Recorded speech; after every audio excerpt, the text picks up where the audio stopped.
தங்கச்சி கல்யாணம் வேற நெருங்கிட்டே இருக்கு.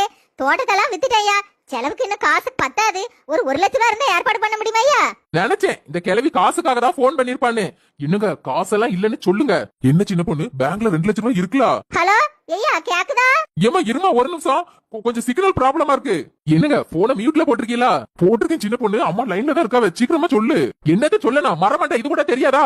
அடுத்த மாசம் நம்ம பிள்ளைய எல்கேஜில சேர்க்கணும்ல, அதுக்கே 1,00,000 ரூபாய் ஆகுது. இன்னும் மீறி 1,00,000 ரூபாய் இருக்குல்ல? ஓ, இந்த 1,00,000 தூக்கி உங்க அம்மாட்ட கொடுக்க போறீங்களோ? என்னங்க, நான் புது மாடல ஃப்ரிட்ஜ் ஒண்ணு பார்த்து வச்சிருக்கேன். 1,00,000 ரூபாய் சொல்றேன், அதை வாங்க போறேன்.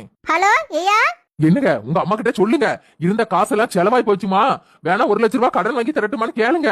ஆனா ஆத்தக்காரி கடன் வாங்க விட மாட்டா. எம்மா ஐயா நீ ஒண்ணும் சொல்ல வேண்டாயா, உன் பொண்டாட்டி பேசுனதெல்லாம் நான் கேட்டுக்கிட்டு தான் இருந்தேன். சரி நான் வைக்கிறேன் ஐயா. அட லூசு பையல, நீ போனை மியூட்ல போடவே இல்லையா?